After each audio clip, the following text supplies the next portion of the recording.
Base paint addendum signed on any deal always if the property was built prior to 1978. So on most transactions in New Jersey, this standard document is signed. If you don't get it signed, the lender or title will probably catch it and ask you to have it signed later. I'm going to start with telling you how to fill it out, and then I'll go into detail. So if you just want the bullet, like how do I fill it out?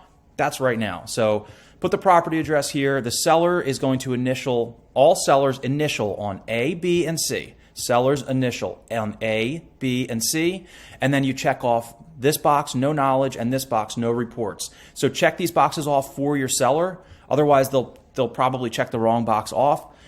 Whatever, this is how it needs to look. Seller initials A, B, and C, and these two should be checked off, and then the seller should sign here and here if there's a second seller. Then the listing agent, could be you, signs here.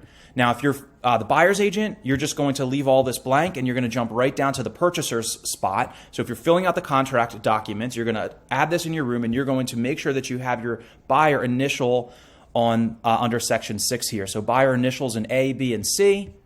And then you always check off this option here, receive the 10-day opportunity to conduct an inspection. The buyer's going to sign here and here, and then the buyer's agent, which is probably you, is going to sign on this line here. Now, 999 deals out of 1,000 do not have a lead-based paint inspection. This is just one of those things that we have to have signed. It's just a disclosure and acknowledgement. We do not, sellers very, very rarely do they have knowledge of lead-based paint issues in the home.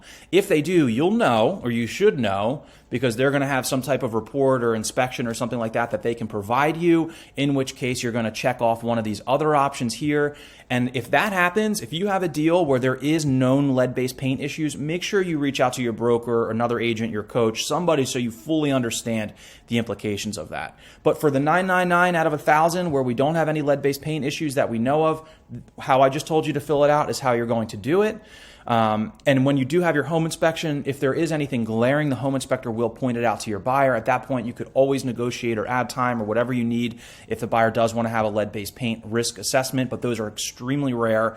They do happen sometimes. So again, initial for seller A, B, and C. Check off these two boxes. Sellers sign here, listing agent signs here, and then the buyers are going to acknowledge on A, B, and C under the purchasers section. Check this box off, and then the purchasers will sign here, and the buyer's agent, which is probably you, will sign here.